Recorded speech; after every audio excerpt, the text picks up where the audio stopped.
Hello student, good evening everyone and welcome to you on my YouTube channel Bharat foundation classes. तो student, आज हम लोग ethanoic acid को देखेंगे और सोप एंड डिटर्जेंट, उसके बाद ये चैप्टर कंप्लीट हो जाएगा। तो आइए स्टूडेंट, हम लोग स्टार्ट करते हैं इथेनोइक एसिड से।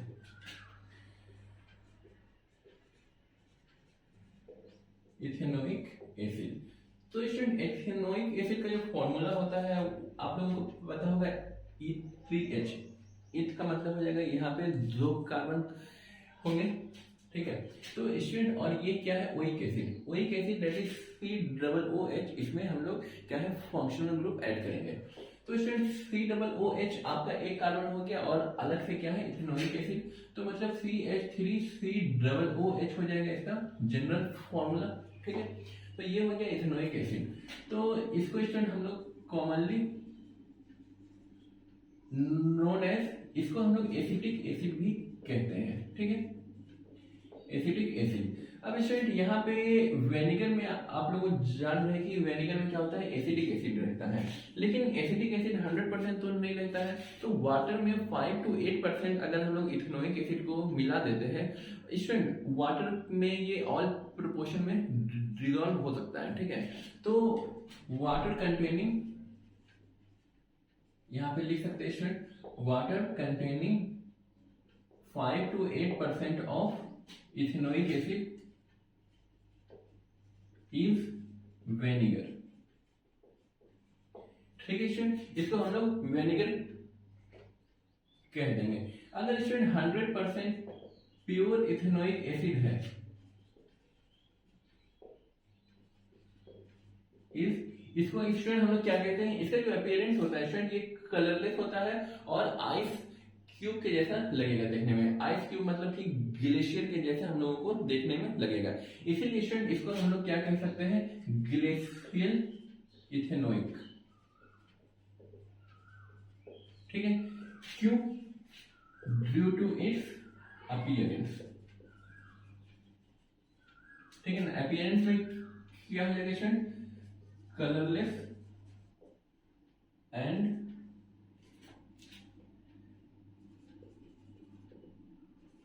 ग्लेशियर लाइक सॉलिड, ठीक है। इसीलिए स्टूडेंट इसको ग्लेशियल इथेनोइक एसिड भी कह सकते हैं, ठीक है। अब स्टूडेंट इसके कुछ फिजिकल प्रॉपर्टीज होते हैं इथेनोइक एसिड के, जैसे हम लोगों ने इथेनॉल के देखे थे कुछ फिजिकल प्रॉपर्टी, उसके बाद उसके कुछ केमिकल प्रॉपर्टीज को देखा था, और उसके बाद हम लोगों ने उसका कुछ यूज देखा था और उसका क्या डिसएडवांटेज है कंजम्पशन के लिए। तो स्टूडेंट इसमें भी हम लोग ठीक उसी तरह इसका कुछ फिजिकल प्रॉपर्टीज को देख लेते हैं। तो यहाँ पे स्टूडेंट फिजिकल प्रॉपर्टी आप लोग हेडिंग दे दीजिएगा, फिजिकल प्रॉपर्टीज। तो स्टूडेंट फिजिकल प्रॉपर्टी में सबसे पहला क्या हो जाएगा, ये कलरलेस लिक्विड है, ठीक है। और स्टूडेंट इसका जो टेस्ट होता है वो कैसा होता है, वेनिगर के जैसा होता है। और स्टूडेंट इसमें क्या होगा, कुछ स्मेल भी होगा, ठीक है। स्टूडेंट एसिड है तो इसका जो टेस्ट होगा, तो वेनिगर का जो टेस्ट होता है वो कैसा होता है, सावर होता है। क्यों? क्योंकि वो एसिड है। तो स्टूडेंट यहाँ पे हम लोग इसको लिख सकते हैं, कलरलेस, सावर टेस्ट एंड, और क्या हो जाएगा student, and smell like vinegar. अब स्टूडेंट इसका जो बॉइलिंग पॉइंट है वो बहुत ज्यादा नहीं है, लगभग 118 डिग्री सेल्सियस के आसपास हम लोगों को इसका बॉइलिंग पॉइंट दिख जाएगा। It's boiling point is 118 degree Celsius. इसके बाद स्टूडेंट इसका कुछ और फिजिकल प्रॉपर्टी स्टूडेंट, यहाँ पे जैसे कि थोड़ी देर पहले हम लोगों ने देखा था कि ये ऑल प्रोपोर्शन में मिक्स हो सकता है, किसके साथ, वाटर के साथ। तो यहाँ पे हम लोग लिख सकते हैं student, mix with water, mix with H2O in all ratio, या फिर प्रोपोर्शन, आप लोग जो लिखना चाहे लिख सकते हैं। अब स्टूडेंट इसके कुछ केमिकल प्रॉपर्टी भी होता है। सबसे पहले तो ये एसिड है स्टूडेंट, तो हम लोग कह सकते हैं क्या कि ये लिटरल पेपर को रेड में कन्वर्ट कर देगा, ठीक है ना।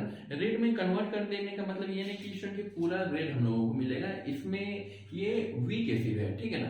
तो वीक एसिड है तो कंप्लीटली रेड नहीं, ये हम लोगों को थोड़ा सा ऑरेंज कलर का हम लोगों को लिटमस पेपर में इंडिकेट करेगा, ठीक है। तो स्टूडेंट यहाँ पे हम लोग लिख लेते हैं केमिकल प्रॉपर्टीज। तो इसमें केमिकल प्रॉपर्टीज में सबसे पहला क्या हो जाएगा, एक्शन ऑन लिटमस। ठीक है, यहां पे हो जाएगा इसमें टर्न्स ब्लू लिटमस या फिर ब्लू टू ऑरेंज। क्या हो जाएगा इसमें, इसका इंडिकेट इसका जो पीएच होता है स्टूडेंट वो अप्रोक्सीमेटली 4 के इक्वल होता है। ठीक है, वही अगर हम लोग हाइड्रोक्लोरिक एसिड को यूज करेंगे स्टूडेंट इसके जगह पे, तो हाइड्रोक्लोरिक एसिड में हम लोगों को जो कलर है वो रेड मिल जाता है। रेड इंडिकेट कर रहा है कि वो ज्यादा एसिडिक है। ठीक है, तो और स्टूडेंट HCl का जो हमारा पीएच होता है वो अराउंड 1 होता है। 1 का मतलब हो जाएगा कि ये बहुत ज्यादा एसिडिक है। ठीक है, अब स्टूडेंट इसमें हम लोग देखेंगे कि इथेनोइक एसिड अगर हम लोग इसको कार्बोनेट के साथ या फिर हाइड्रोजन कार्बोनेट के साथ रिएक्ट करवाएंगे तो हम लोगों को मिलेगा क्या। ठीक है, तो यहाँ पे स्टूडेंट हम लोग लिख देते हैं जो आपके एनसीईआरटी बुक में है स्टूडेंट, हम लोग उसी के दायरे में ही इसको कंप्लीट करेंगे, उससे ज्यादा बाहर नहीं जाएंगे। जहां जरूरत होगा तो थोड़ा बहुत आगे देख लेंगे। रिएक्शन विथ कार्बोनेट, तो स्टूडेंट कार्बोनेट का मतलब क्या हो जाएगा, यहाँ पे पहले इथेनोइक एसिड हम लोग लिख लेते हैं। इथेनोइक एसिड का फॉर्मूला क्या है स्टूडेंट, CH3। यहाँ पे स्टूडेंट इसका स्ट्रक्चर बना लेते हैं तो हम लोगों को ज्यादा अच्छा स्ट्रक्चर बनाने की कोई जरूरत नहीं है। CH3COOH। और स्टूडेंट इसका जो कार्बोनेट होगा तो यहाँ पे स्टूडेंट कार्बोनेट कौन सा लिखेंगे हम लोग, सोडियम कार्बोनेट। ठीक है, तो यहाँ पे Na2CO3 हो जाएगा। ठीक है, तो यहाँ पे स्टूडेंट सोडियम इथेनोएट हम लोगों को मिल जाएगा। ठीक है, तो यहाँ पे हम लोग सोडियम इथेनोएट का फॉर्मूला क्या हो जाएगा स्टूडेंट, CH3COONA प्लस, और स्टूडेंट यहाँ पे हम लोगों को कार्बन डाइऑक्साइड मिल जाएगा। यहाँ पे स्टूडेंट सोडियम 2 है तो यहाँ पे हम लोगों को लगाना होगा 2। ठीक है, इसको बैलेंस करने के लिए। और क्या क्या बच जाएगा स्टूडेंट, H2O। तो स्टूडेंट यहाँ पे इसका नाम आप लोग लिख लीजिएगा स्टूडेंट, ये जो है इसको सोडियम एसिटेट कहते हैं। ठीक है, तो स्टूडेंट हम लोग अगर इथेनोइक एसिड को सोडियम कार्बोनेट के साथ अगर रिएक्ट करवाएंगे तो हम लोगों को सोडियम इथेनोएट मिल जाएगा। और इथेनोएट भी कह सकते हैं या एसिटेट एक ही नाम है। ठीक है ना स्टूडेंट, या इसके जगह पे आप लोग इसको भी लिख दीजिए सोडियम इथेनोएट। और कार्बन डाइऑक्साइड मिलेगा, कार्बन डाइऑक्साइड जो मिलेगा स्टूडेंट वो बबल्स के फॉर्म में मिल जाएगा और वो एस्केप कर जाएगा और यहाँ पे वाटर भी निकल जाएगा। ठीक है, अब स्टूडेंट आप लोग यहाँ तक नोट कर लीजिए। इसके बाद हम लोग बाइकार्बोनेट को देखेंगे, sorry hydrogen carbonate. Hydrogen carbonate में क्या होगा स्टूडेंट, एक सोडियम हटा करके एक हाइड्रोजन ऐड कर देंगे, बस मिलेगा यही चीज, लेकिन थोड़ा सा अंतर होगा। यहाँ पे स्टूडेंट याद रखिएगा कि 2 मॉलिक्यूल मिलेगा और अगला वाला में एक ही मॉलिक्यूल मिलने वाला है। इसको नोट कर लीजिए स्टूडेंट जल्दी से।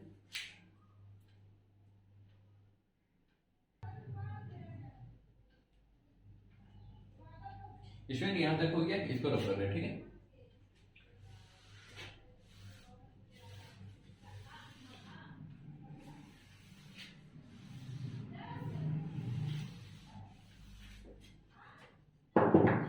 अगला 1 2 अगला होगा स्टूडेंट नंबर C। ठीक है, तो स्टूडेंट नंबर C में क्या है, रिएक्शन विथ हाइड्रोजन कार्बोनेट।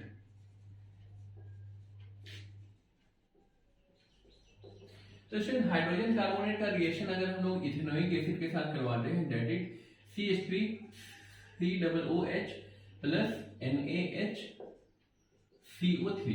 तो स्टूडेंट यहां से हम लोगों को क्या मिल जाएगा, सोडियम इथेनोएट मिल जाएगा CH3COONA, और इसके बाद कार्बन डाइऑक्साइड मिलेगा CO2, यहाँ पे एक ऑक्सीजन एक हाइड्रोजन और एक हाइड्रोजन ये, तो यहाँ पे मिलके हम लोगों को H2O मिल जाएगा। ठीक है स्टूडेंट, इसका नाम वही है जो थोड़ी देर पहले हम लोगों ने लिखवाया था। ठीक है, इसके बाद स्टूडेंट अगर हम लोग इसको सोडियम हाइड्रोक्साइड के साथ रिएक्शन करवा देंगे तो क्या मिलेगा, रिएक्शन विथ NaOH। तो यहाँ पे CH3COOH प्लस NaOH। अब स्टूडेंट यहाँ का H और OH निकल के वाटर बन जाएगा और हम लोगों को CH3COONA प्लस H2O मिल जाएगा। ठीक है,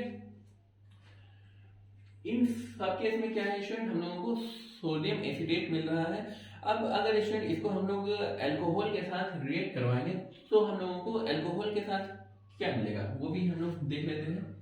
रिएक्शन विथ इथेनॉल, इथेनॉल के साथ स्टूडेंट CH3COOH प्लस C2H5OH। ठीक है, अब स्टूडेंट यहां पर से वाटर निकलेगा तो मिल जाएगा हम लोगों को CH3COO C2H5 plus H2O। Student ये वाला जो कंपाउंड है स्टूडेंट इसको हम लोग इथर बोलते हैं। ठीक है ना, इथर आई थिंक, हाँ इसको स्टूडेंट हम लोग सॉरी इथर नहीं ईस्टर बोलते हैं।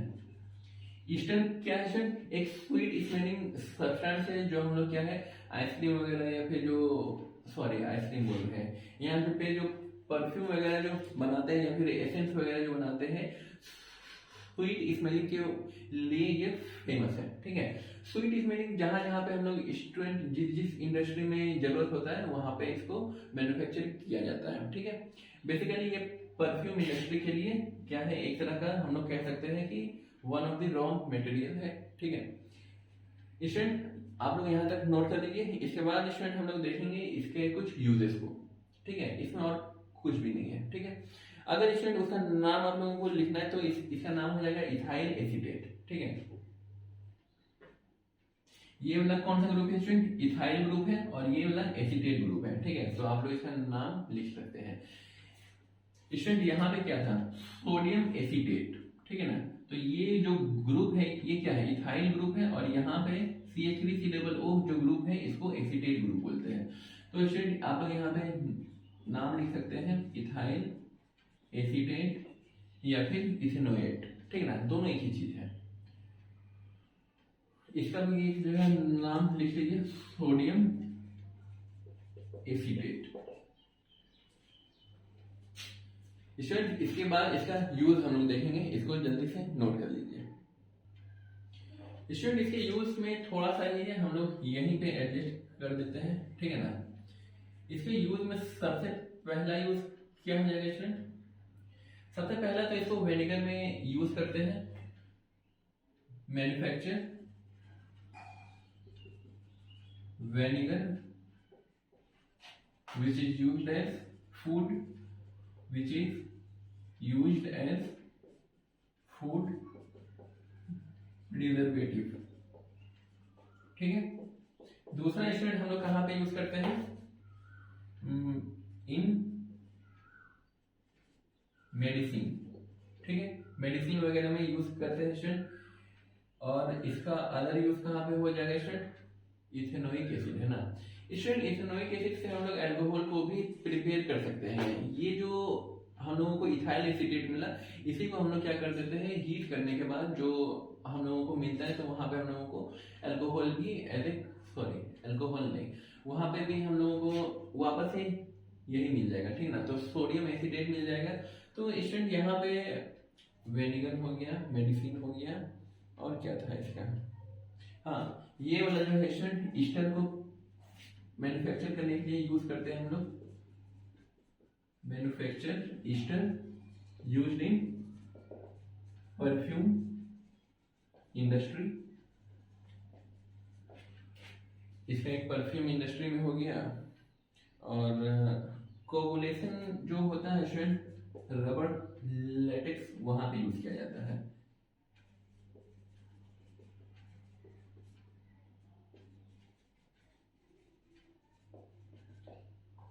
लेटेक्स इंडस्ट्री जो होता है स्टूडेंट, जहाँ पे रबर हो गया या फिर सिलिकॉन का कुछ प्रोडक्ट वगैरह बनाया जाता है तो उसको कोगुलेट करने में हेल्प किया जाता है। कोगुलेट करना मतलब एक जगह पे उसको इकट्ठा करना, जमाने में यूज किया जाता है। ठीक है ना, तो स्टूडेंट आप लोग यहाँ तक नोट कर लीजिए। इसके बाद हम लोग स्टार्ट करते हैं सोप। ठीक है। सोप से स्टूडेंट ज्यादातर क्वेश्चन उसे क्लींजिंग एक्शन पे आता है और उसका जो स्ट्रक्चर होता है सोप में वो किस चीज का बना हुआ रहता है उससे आएगा। पहले आप लोग यहाँ तक नोट कर लीजिए, उसके बाद हम लोग उसको भी देख लेते हैं।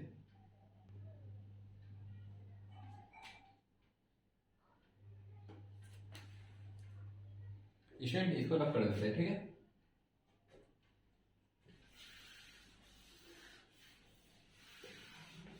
इस चैप्टर का सबसे बोरिंग पोर्शन स्टार्ट होने वाला है स्टूडेंट। मुझे खुद सबसे ज्यादा बोरिंग यही लगता है सोप एंड डिटर्जेंट, लेकिन सिलेबस में है, आपको बुक से ही ज्यादातर लिखवा देंगे, ठीक है। तो स्टूडेंट अगला पोर्शन है हम लोगों का सोप। तो स्टूडेंट सोप और डिटर्जेंट जो होता है स्टूडेंट, तो इसमें आखिर होता क्या है, एक तरह का क्लीनिंग प्रॉपर्टी होता है जब वो वाटर के साथ मिक्स हो जाते हैं, ठीक है।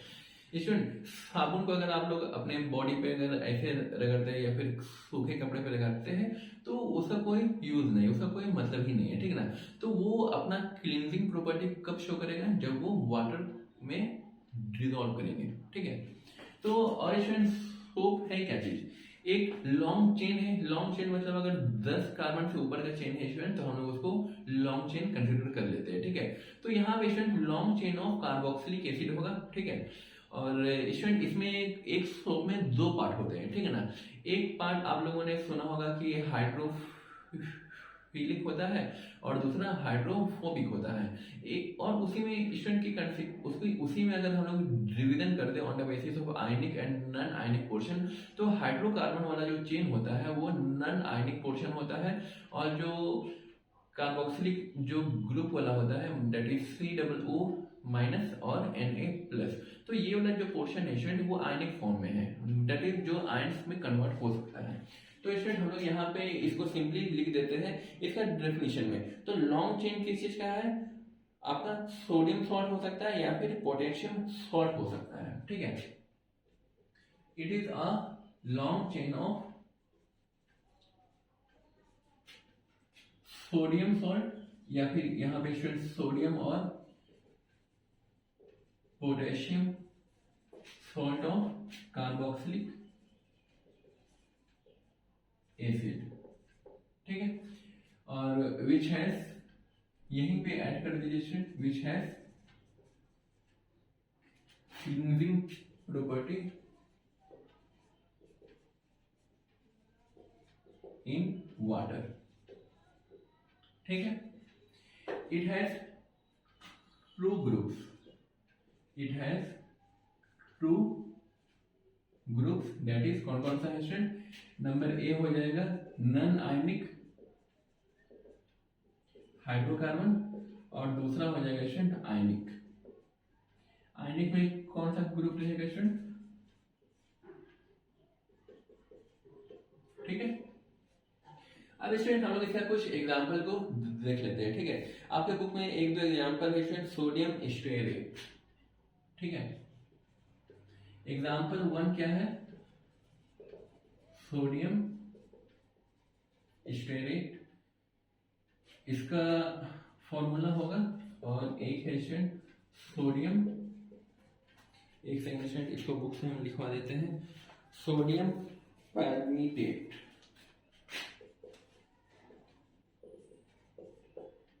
तो स्टूडेंट यहाँ पे क्या है इसका फॉर्मूला, C17। हाँ, इसका स्टूडेंट C17H35COO Na प्लस और यहाँ पे कार्बन 15 है और कार्बन 15, हाइड्रोजन 31, COO और Na प्लस, ठीक है। तो ये वाला जो पोर्शन है स्टूडेंट इसको अलग अलग हम सोल्व कर देते हैं ताकि कंफ्यूजन ना रहे। ये वाला जो पोर्शन है स्टूडेंट इसको हम लोग कहते हैं नॉन आयनिक और ये वाला जो ब्लैक कलर है स्टूडेंट ये हो जाता है आयनिक, ठीक है। इन द सेम मैनर यहाँ वाला आयनिक हो जाएगा और ये वाला रेड वाला स्टूडेंट याद रखिएगा वो नॉन आयनिक केस है, ठीक है ना। नॉन आयनिक वाला कौन सा रहेगा स्टूडेंट, हाइड्रोकार्बन रहेगा, और वो वाला आपका COO Na+ वाला रहेगा। अब स्टूडेंट इसमें मैन्युफैक्चरिंग है, तो मैन्युफैक्चरिंग में स्टूडेंट क्या हो जाएगा, मैन्युफैक्चरिंग इसका जो हम लोग करते हैं वो एनिमल फैट्स या फिर जो हम लोग निकालते हैं जो वेजिटेबल ऑयल, वहां से हम लोग इसको मैन्युफैक्चर कर सकते हैं।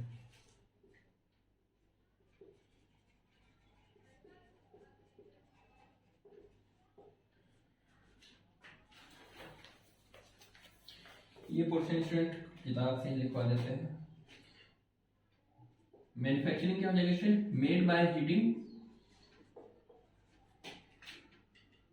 एनिमल फैट्स या plant oil in presence of sodium hydroxide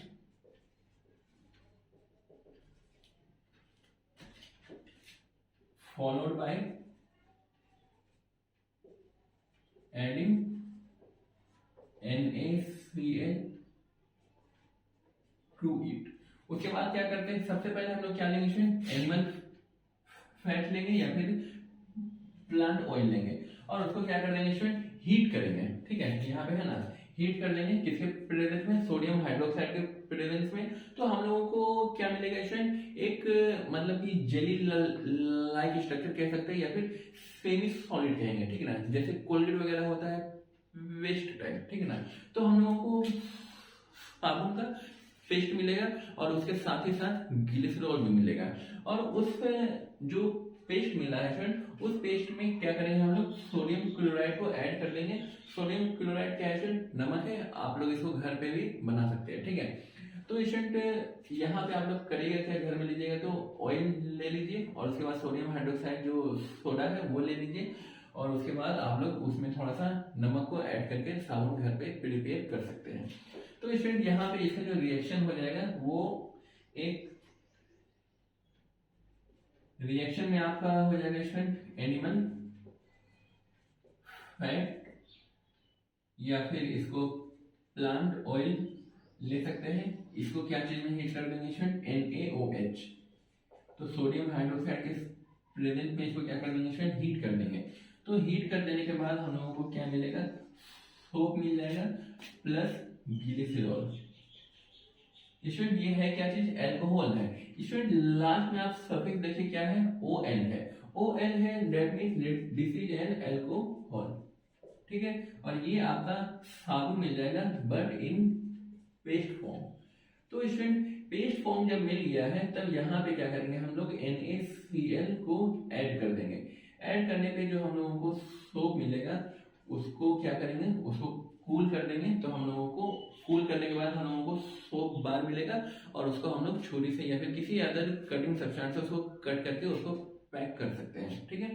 तो स्टूडेंट ये रहा आपका। और हाँ स्टूडेंट, जो सोप का जो फॉर्मेशन है ऑयल से, ठीक है, तो हाइड्रोलाइसिस ऑफ, तो यहाँ पे एक पॉइंट आप लोग लिख लीजिएगा student, the process of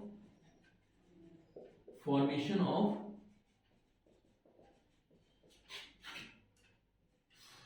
soap by oil और fats is known as saponification.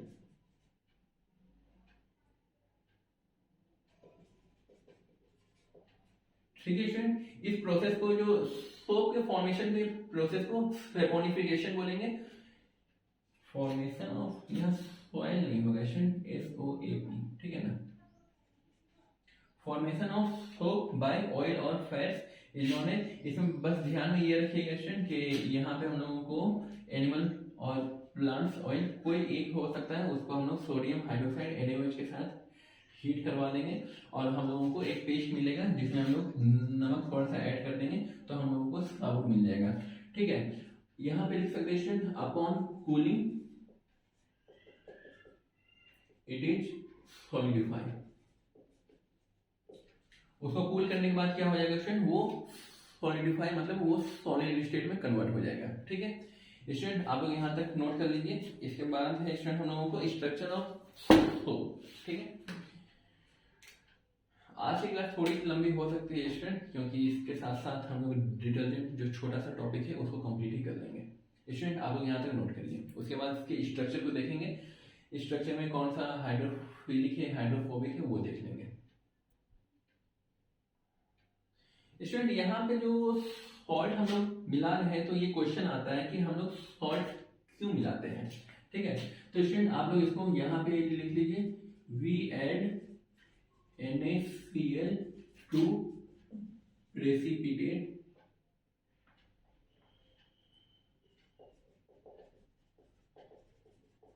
all the soap from the aqueous solution। ठीक है, तो वो सॉल्यूशन से जितना भी सोप है उसको क्या कर देंगे हम लोग, प्रेसिपिटेट आउट कर देंगे, तो हम लोगों को सोप मिल जाएगा। ठीक है,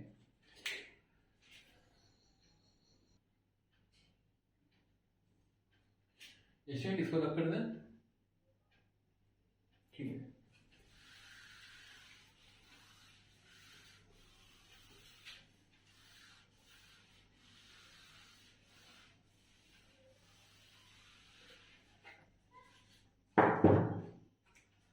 अब स्टूडेंट इसका स्ट्रक्चर देख लेते हैं। स्ट्रक्चर ऑफ सोप मॉलिक्यूल,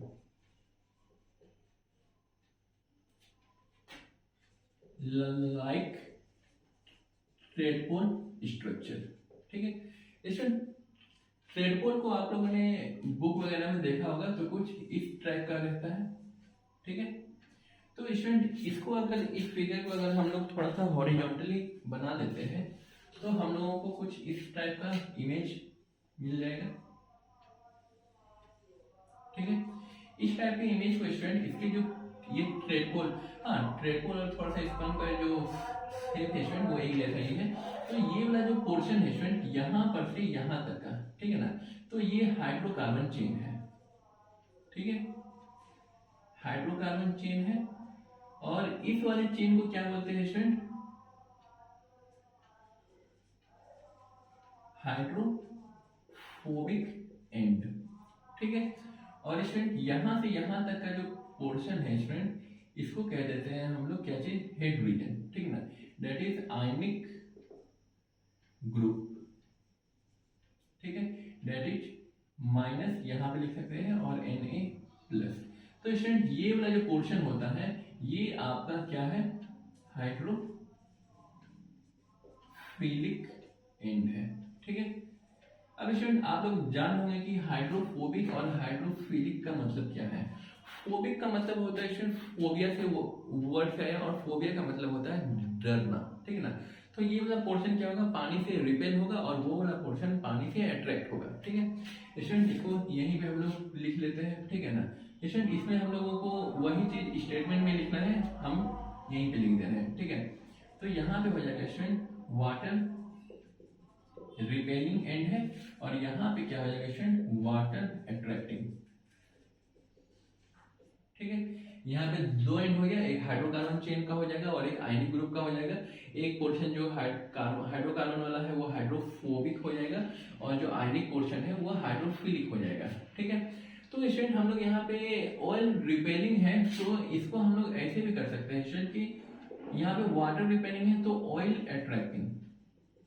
ठीक है, यहाँ पे ऑयल रिपेलिंग जरूरत नहीं लिखना। ठीक है ना, क्यों स्टूडेंट, क्योंकि ऑयल अट्रैक्टिंग हम लोग इसलिए लिखे क्योंकि जो कपड़े में जो गंदगी हो जाती है, ठीक ना, डर्ट हो जाता है, तो वो ऑयल वगैरह की वजह से हो सकता है, या फिर ग्रीस हो गया, या मोबिल हो गया, या फिर अगर कुछ खाना पीना हम लोग खा रहे हैं उससे कपड़े में क्या होता है, गिर जाता है, तो बेसिकली हम लोगों को क्या है, बाकी सब चीज तो निकल जाता है, लेकिन ऑयल का जो दाग होता है स्टूडेंट वो रह जाता है, मसाले का दाग रह जाता है। ठीक है ना, तो इसलिए यहाँ पे हम लोग ऑयल अट्रैक्टिंग लिख सकते हैं। ठीक है, अब स्टूडेंट इसमें क्या होता है कि जब हम लोग इसको एक पानी में इसका सॉल्यूशन बनाते हैं, तो यहाँ पे मिसिल्स फॉर्मेशन होता है। ठीक है, मिसिल्स का मतलब हो जाएगा स्टूडेंट कि जैसे फॉर एग्जांपल ये एक बकेट है, ठीक है ना, इसमें स्टूडेंट की पानी भरा हुआ है। ठीक है, तो पानी जो भरा हुआ है स्टूडेंट, तो यहाँ पे इस टाइप का हम लोगों को क्या है, स्ट्रक्चर देखने को मिल सकता है। ठीक है,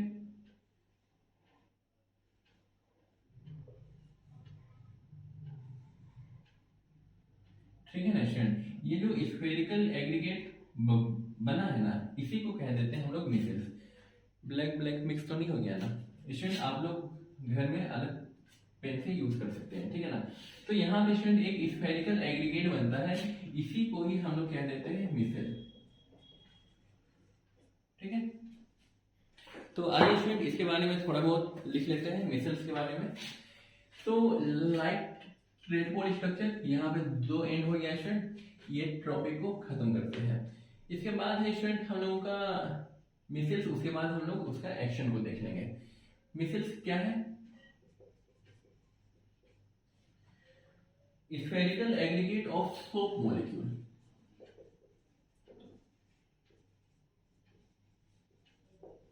spherical aggregate of soap molecule. इसमें ये कैसा स्फेरिकल और एग्रीगेट का मतलब हो जाता है झुंड में आना, ठीक ना। तो वहां पे एक मॉलिक्यूल है, बहुत सारे मॉलिक्यूल्स हैं, किसके? सोप मॉलिक्यूल के।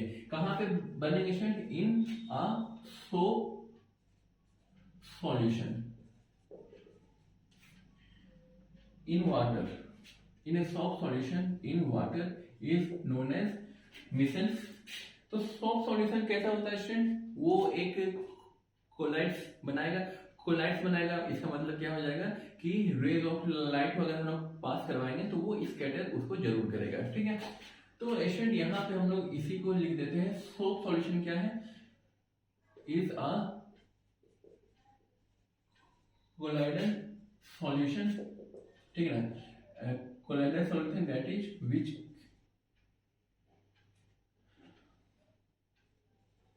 which scatter incoming light ray, ठीक है। वो इनकमिंग लाइट रे को क्या करेगा? स्कैटर कर देगा, ठीक है। अब स्टूडेंट इसमें जो क्लींजिंग एक्शन है, ठीक ना, एक्शन ऑफ सोप, ये मोस्ट इंपॉर्टेंट है। एक्शन ऑफ सोप, तो स्टूडेंट सोप का जो एक्शन होता है वो कैसा होता है? तो स्टूडेंट जैसे करते क्या है, हम लोग पानी भर लिए, पानी भर लेने के बाद गंदे कपड़े को इसमें डाल दिए और उसके ऊपर से क्या करते हैं? सर्फ वगैरह हम लोग दे देते हैं, या फिर कोई भी डिटर्जेंट। तो इसमें डिटर्जेंट को दे देने से क्या होता है कि अगर मान लेते हैं यहाँ पे ग्रीस है या फिर ऑयल वगैरह है, ठीक ना, तो ये जो हाइड्रोफोबिक एंड है, ठीक ना, जो हाइड्रोकार्बन वाला एंड है, वो कहाँ पे जाएगा? वो तो वाटर से क्या होगा? रिपेल करेगा, मतलब वाटर से भागेगा। वाटर से भागेगा तो वहां पे ऑयल रहता है, तो ऑयल के साथ क्या कर लेता है? चिपक जाता है, ठीक है। तो चिपक जाता है तो वहां से क्या होगा?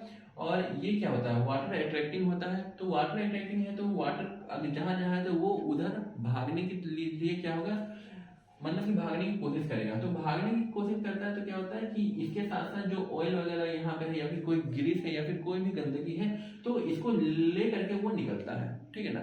और इसमें ऐसा नहीं है कि हम लोग कपड़ा को रख देंगे तो वो काम हो जाएगा। तो धोबी वगैरह को आप लोगों ने देखा होगा, तो वो लोग क्या करता है, उसको एक लकड़ी का छोटा सा रहता है, तो उसे वो लोग पटक पटक के मारता है, या फिर क्या करता है, वो जो धोबी घाट पे जो स्टोन का एक रहता है बना हुआ, स्टोन का स्लैब रहता है, तो वहीं को लोग पटकते हैं।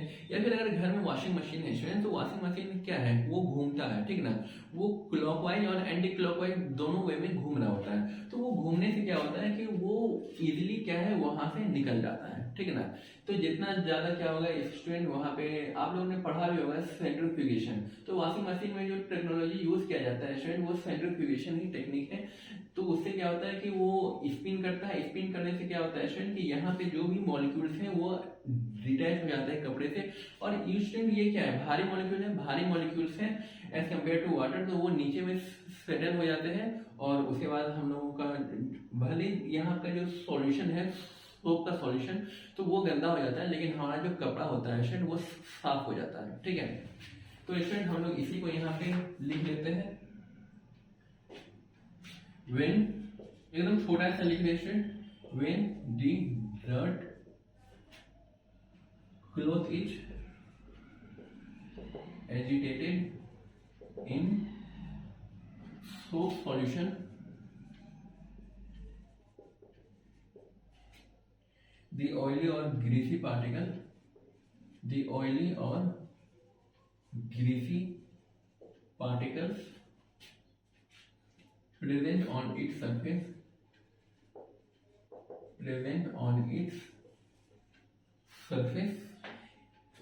and entrapped by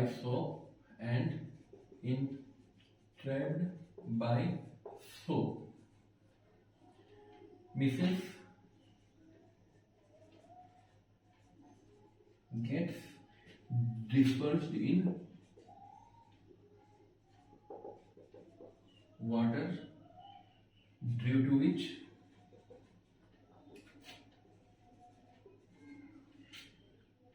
soap water becomes dirty. Soap water becomes dirty, but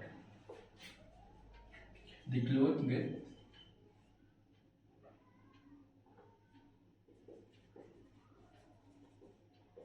cleaned. तो स्टूडेंट यहाँ पे एक बार फिर से इसको हम लोग देख लेते हैं। एक्शन ऑफ सोप, सबसे पहले क्या होगा, कपड़े को हम लोग पानी में दे दिए, उसके बाद सर्फ हम लोग दे दिए, ठीक ना। तो वहां पे क्या होगा, The dirt cloth is agitated in the soap solution. Soap solution में हम लोग उसको डाल दिए, और डाल देने के बाद क्या होता है, ऑयली और ग्रीसी पार्टिकल जो सरफेस पे होता है, किसके सरफेस पे, कपड़े के सरफेस पे, तो वो वहां पे क्या बनेगा स्टूडेंट, एंट्रैप्ड बाय सोप मिसल। सोप मिसल क्या होगा, उस गंदे जगह पे क्या होगा, एक स्फेरिकल वार्ड बना लेगा, जिसको हम लोग मिसल्स बोलते हैं। तो सोप का जो मॉलिक्यूल्स है वो मिसल्स बना लेगा, और मिसल्स बनाने के बाद जैसे जैसे मशीन वगैरह जो घूमेगा, तो वहां से क्या होगा कि ये जो पोर्शन है ये वाटर के साथ मिक्स होना चाहेगा, और मिक्स होगा तो कैसे, ऐसा नहीं कि ये वाला पोर्शन अलग हो जाएगा, इसमें स्टूडेंट वाटर के साथ जो मिक्स होता है तो ये पोर्शन अलग नहीं हो जाता, ये इसके साथ ही अलग होगा, ठीक है ना। तो ये अलग होता है, तो यहाँ पे क्या है स्टूडेंट, यहाँ पे गंदगी है, तो ये हो सकता है इतना सा गंदगी को लेके यहाँ से निकल जाए, यहाँ पे अगला मॉलिक्यूल है वो निकल जाए। तो इस तरीके से करने से क्या होता है कि जो भी डर्टी पार्टिकल्स हैं वो कपड़े से बाहर हो जाते हैं, डेट इज वाटर में डिस्पर्स हो जाएंगे। वाटर में डिस्पर्स हो जाने के बाद क्या होगा कि सोप सॉल्यूशन गंदा हो जाएगा, हाँ गंदा तो होगा ही पानी, लेकिन जो हमारा कपड़ा है स्टूडेंट वो पूरी तरह से साफ हो जाता है, ठीक है स्टूडेंट। आप लोग यहाँ तक नोट कर लीजिए। इसके बाद इसका कुछ लिमिटेशन है। लिमिटेशन वही है स्टूडेंट कि ये हार्ड वाटर में साबुन को हम लोग यूज नहीं कर सकते हैं, ठीक है ना। अगर यूज करेंगे भी तो हमारा कपड़ा ज्यादा साफ नहीं होगा, और दूसरा बहुत सारा साबुन वेस्ट हो जाएगा, ठीक है। क्यों होगा वो हम लोग देखते हैं स्टूडेंट। कपड़े को साफ करना हो या फिर बॉडी को साफ करना हो तो झाग बहुत जरूरी है। झाग निकलेगा उसी के बाद ही क्या है, कपड़े वगैरह या फिर बॉडी वगैरह साफ होगा। अगर झाग नहीं निकल रहा है तो हम लोग क्या करेंगे कि हमारा जो साबुन है वो ज्यादा वेस्ट होगा, ठीक है ना। तो स्टूडेंट आप लोग पहले यहाँ तक नोट कर लीजिए। स्टूडेंट इसको यहीं पे रोक देते हैं क्योंकि डिटर्जेंट को भी कंप्लीट करना है, तो एक क्लास में नहीं हो पाएगा, ये लेक्चर जो है वो 1 घंटा से ऊपर का हो जाएगा। तो स्टूडेंट आप लोग आज के लिए बस इतना ही रखते हैं, और अगली क्लास में इसको पूरी तरह से कंप्लीट कर लेंगे, ठीक है। तो स्टूडेंट मिलते हैं अगली क्लास में। जब तक आप लोग इसको, ये थोड़ा सा स्टूडेंट की थोड़ा सा कॉम्प्लिकेटेड टॉपिक है, ठीक है ना। पूरे बुक का सबसे कॉम्प्लिकेटेड टॉपिक मुझे यही लगता है, साबुन और डिटर्जेंट वाला, ठीक है ना। बाकी पूरा का पूरा जो पीरियोडिक टेबल हो गया या फिर मेटल्स नॉन मेटल हो गया या जितने भी रिएक्शन फेशन वो मुझे इसके कंपेरिजन में बहुत इजी लगते हैं, ठीक है ना। इसको ज़्यादातर हम किताब से ही लिखवाए हैं, ठीक ना, इसमें हम उतना अलग से कुछ लिखवाए नहीं है। तो स्टूडेंट मिलते हैं अगली क्लास में, और अगले क्लास में जो इसका लिमिटेशन है, लिमिटेशन स्टूडेंट सॉफ्ट वाटर और थोड़ा सा हार्ड वाटर में क्या अंतर है वो देख लेंगे, और उसके बाद इसका लिमिटेशन देखेंगे और डिटर्जेंट के साथ कंप्लीट कर लेंगे। स्टूडेंट मिलते हैं अगली क्लास में, तब तक के लिए बाय बाय। 5 सेकेंड है स्टूडेंट।